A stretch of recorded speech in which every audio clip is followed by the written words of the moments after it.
Good morning.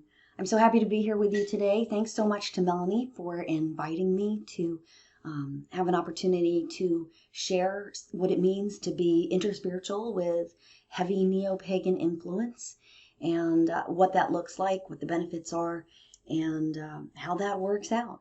So, first of all, we're in the month on, let's see, what is it called? Voices of Wisdom, which is exploring different paths. And while we sometimes have entire months or whatnot focused on the divine feminine, there is still a lot of it that just you're probably not familiar with if you are not paying attention or into that vein at all. There's just so much that you would never know. And so that's what I kind of want to go over this morning. I want to talk about some of the myths and bust up some of that stuff, and also talk about the things that I personally have received by being on a witchy path as opposed to a different, any other path. So I've definitely received some great benefits since I got more into the earth energies and nature spirituality. So let's start with Wicca, let's start with just the basics. First of all, Wicca is something you may be familiar with. Their most common symbol is the pentagram, and that is a very specific religion. It's actually, they call it the old religion, but it's really a new religion. It was started about 1950 with some precursors in some research from the 1920s. That's a whole nother story. But in any case, Wicca is a new religion. Neopaganism is a revival of what people believe to have been the beliefs and structures and some of the ways of being from pre-Christian era, before the patriarchy was brought in, before everything became man-centric, essentially, and before the feminine energy was pushed down and subdued or even marked as evil. So what you end up with is a magic-based spirituality that is also magic-based. That might be the wrong word. It is a nature-based spirituality that includes magic. Okay, so let's kind of unravel that. And in this world of neo-paganism, Wicca, Druids, there's all kinds of traditions. It's kind of like, you know, the Christian church has Lutherans and Episcopalians and just all these other sects or denominations. And inside Wicca, there are also many, many traditions and different paths, and they all have their own name. And that means that they just do things a little bit differently with the same basic underlying principles. And then there's also, outside of Wicca specifically, which was kind of invented by a person or brought into being by this guy, Gardner, there's a much broader scope of neo-pagan eclecticism, which is not just specifically the Wiccan path, but the whole gamut. Now, so what does that mean? All it means is that they're focused on different things. You know, in the Christian church, they're focused on a male God, you know, the Father God, and they have a Trinity, which is, you know, Father, Son, Holy Spirit, right? And they're focused on afterlife and transcending. The earthly body is sinful, and you're transcending all of that. They have a concept of Satan and good and evil and a struggle. In the neo-pagan vein, or the, including Wicca, I'm not going to keep saying that, but let's just call it neo-paganism. You're going to see they also have a trinity. It's called the triple goddess, and it shows up in many, many ways. There used to be a 3-cycle season, I guess it was Hellenistic, where they were focused on planting, growing, and harvest. There's the moon phases, which is waxing, full moon, and then waning. So you're growing. The new moon is the dark moon, which is when you're just setting intention and you're resting. you're, taking inventory, being introspective. Then you're planting during the growing light. You're manifesting during the full moon cycle and the light. That's where your power is complete. So if you're going to launch something, you may want to launch it during that time. And then during the waning moon, you're receding, or you're working on things that will be decreasing, like letting go of things that don't serve you, or simplifying. So everything in Neopaganism lines up. It's like as above, so below, spiritual and earthly. And they all go hand in hand. There's no battle. Same thing, earth and sky, God and goddess. There's no battle. It's not like who's more dominant and who's more right, and we're going to crush this in order to have that. That's not how it works. There's just no suppressive hierarchy. It's a cycle. The goddess is associated with the moon. The god is associated with the earth, the sun. And, it's a balance, day and night, winter and summer.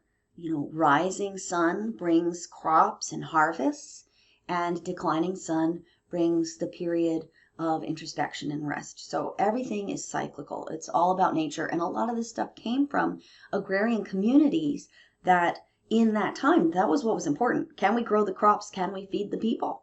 Right? So when they were doing goddess worship, their folklore and whatnot involved, or folk belief in what it was not considered a religion, so because it's not an organized structure. But they did have holidays, or where they would acknowledge the time of the year, the wheel of the year, and they did honor the goddess, the versions of the goddess, based on primarily, I think it would be Diana, Hecate. There's a lot of different names for the energy, and like you'll hear people say Isis has 1,000 faces. There's all these different aspects. That's kind of similar to Hinduism, where they have the different aspects that bring the different energies, or the different focus to whatever it is that you're working on, or your path is, service or love or whatever else, wisdom. So this is very similar to that.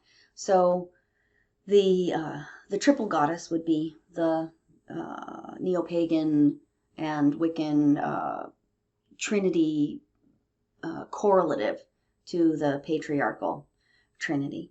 And and it includes not only the things I've already mentioned, but also maid and mother crone. Again, we're looking at cycles, we're looking at nature.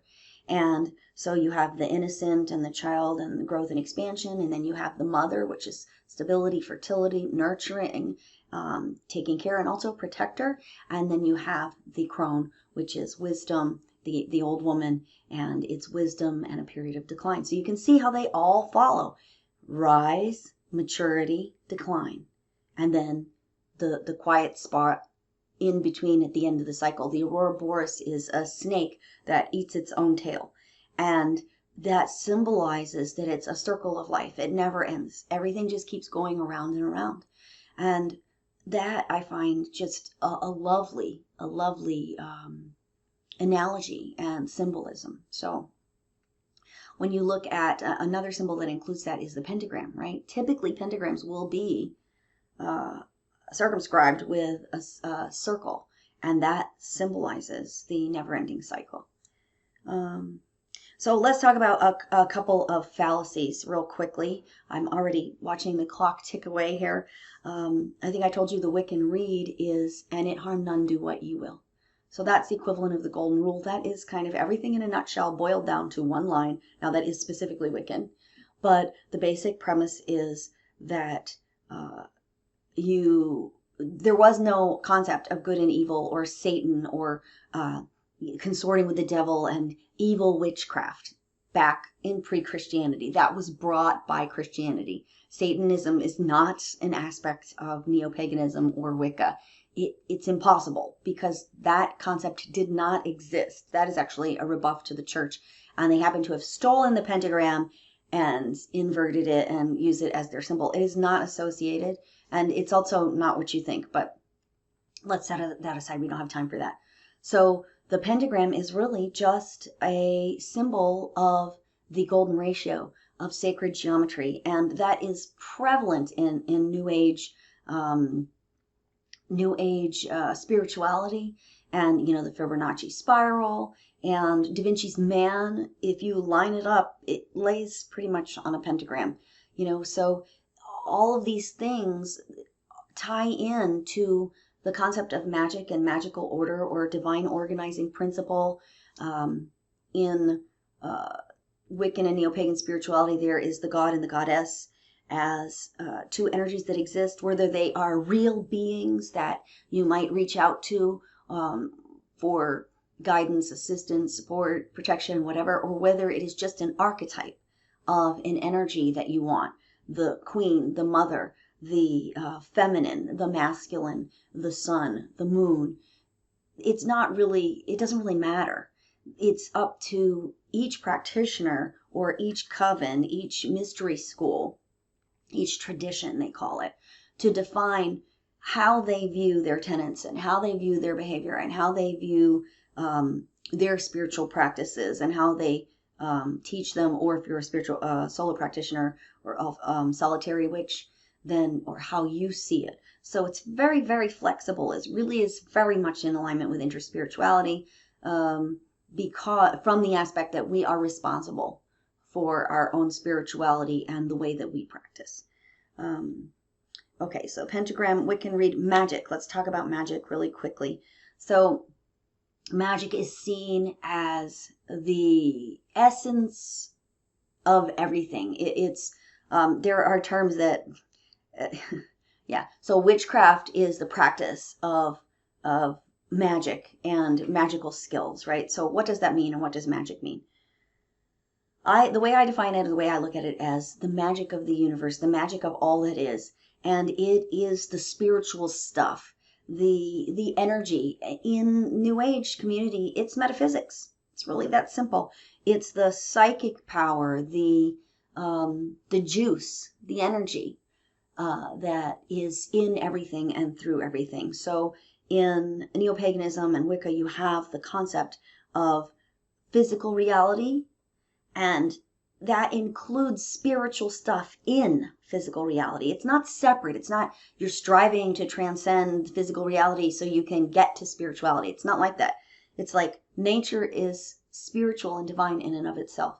It is ingrained in us and everything around us. So you have this layer of the physical world, which is imbued with both physical and spiritual essence. And then you have the unseen, which is the non-physical world that is of spiritual essence and magic as well, that is around us. So there's magic in us, through us, in everything. Rocks, they call them crystals, herbs have spiritual and magical properties. And then the astral plane and journey work and shamanism, and shamanism wouldn't be a word that they use, but anything that is unseen, non-physical, is another level of spirituality. So you can look within, you can ask for help from outside of yourself, if you want to look at it that way.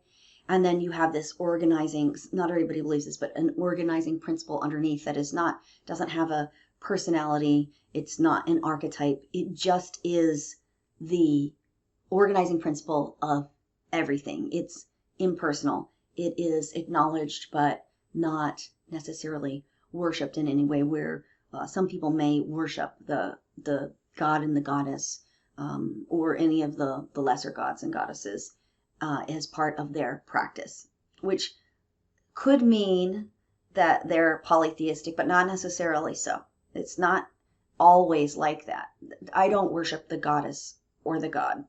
I use it as archetypal energy and an access point to get into something that is whole and complete, and not just outside myself, and not just up in the sky or in the higher chakras. I look at it as a way to access and fully embrace the dark, the lower chakras, earth reality, femininity, one of the great things about goddess practice is that sexuality and creation is honored and cherished as a valuable part. The female body and all of her cycles are valued and cherished as an integral and spiritual and important part of life. Integral. You can't separate it. Where in the patriarchy, in fact, the witch hunts were largely based on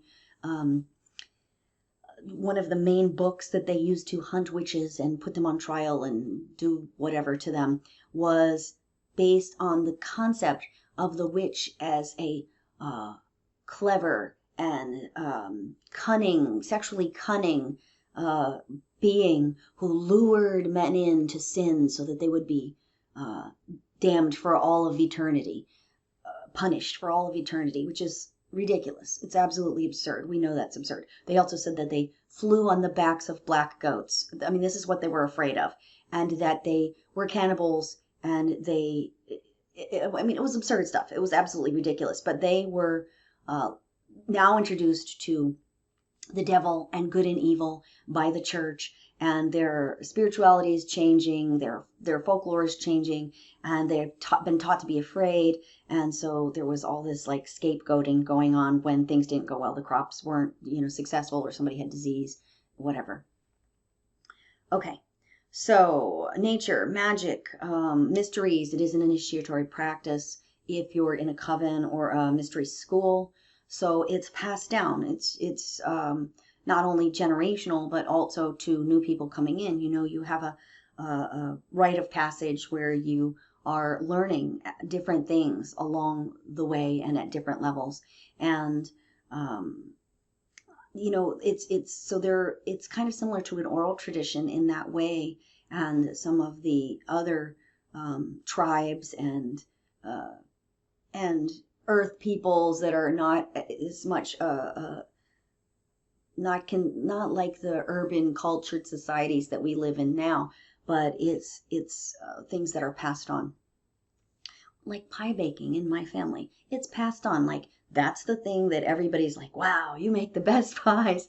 And then you learn from your nana, and then you start making them, and then hopefully I'll have somebody that I can teach. It's kind of the same stuff. Balance, myths, I already told you about that.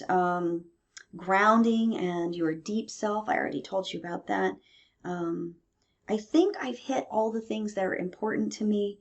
What I find is that I believe that, at least for me, and I know for other people, bringing in this concept of a divine feminine, it's not just about some goddess out there. It's also about the goddess in you and in women, and understanding a deep respect and a celebration of of women. It's even, this stuff is prevalent in some new feminist revivals and whatnot, because women and sexuality have been oppressed and repressed for a long time now, since the patriarchy. And bringing that back creates a new dynamic, a new relationship with yourself, and a new relationship out in the world. It creates confidence, creates balance, it creates stability, it creates, like I said, a more holistic view, at least for me. And I appreciate it very much. So with that, I'd like to close with a something that I wrote. When in these practices, you can gain spells and prayers from other people, and you write them in your book, your grimoire, your book of shadows, or you can make your own. And I prefer to make my own. I'm not someone who's going to follow a bunch of check marks and that sort of thing. I don't think it's necessary. So I, back in August, wrote this this piece called The Witch's Prayer for Protection and Abundance. And I think I'll share this with you before we close, if you don't mind. From dark to darkness and light to light, the candles lead the way. Red draws darkness back to night, while blue brings light of day. Clear this space, O holy hand, cast your spell of clarity. Let us be surrounded by love, goodness, and charity. And when upon our door does knock, or upon our parcel does tread, the darkness of an ugly heart do bless their steps instead. For good shall come to those who wait, and those who love instead of hate. So let me love in all my ways, through every year and all my days, and bless this house, my heart, my home, my family, and friends. Let goodness and mercy follow us all, from now until our end. Thanks so much for having me, and have a great day and a blessed week, and I will see you soon. Thanks again. Have a good one. Merry meet.